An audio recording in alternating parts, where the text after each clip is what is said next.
Work we do is really not doing these workshops. It's getting coaches on the ground in schools with people that don't know how to do this and show them how to do it, model for them, walk them through it, have coaches on the ground with principals and leadership teams to help them figure out what it means to lead. I mean, this is easy to say, but it's not easy to do. Matter of fact, I was in one school recently, so I'll just tell you this one quick story. I was in a high school. They kept saying, well, I can tell you why our scores suck. I can tell you right now, our scores really do, and that's what they said. I can tell you why our scores suck. Our scores really suck because we've got these kids who are just absent. Have you seen our absentee report? We've got all these kids that are missing 15, 20, 25 days, and then they take the test, and that's why our scores are so bad. And I said, oh, that's an interesting hypothesis. Do you have any data to back up that hypothesis? And of course, they said, well, no, but we know that's what the problem is. I said, well, are there data we could collect that might tell us whether your hypothesis is true? Because if that's the truth, to get the scores to go up, what do we need to do? Work on attendance.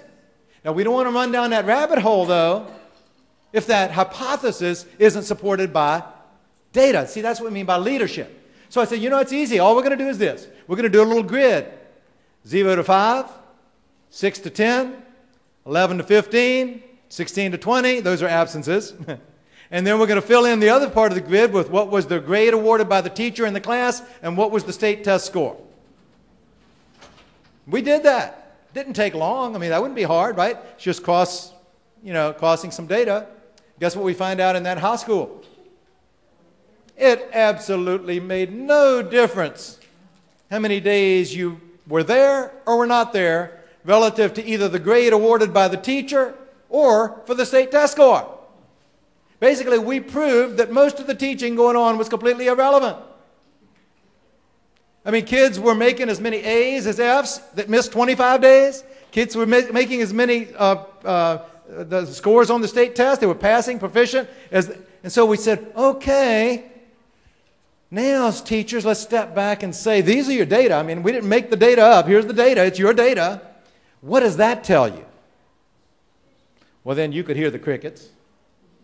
It got real quiet, and then somebody finally raised their hand and said, maybe we're not teaching the stuff they really need in our classrooms then.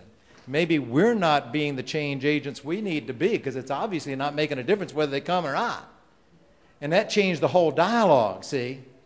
But you do it with data. You don't do it by saying you shoulda, you oughta go do what that school's doing, you ought to go do that school's doing. That's not my school. That's not my school. I've got to first look at my data. Okay, that's the first point.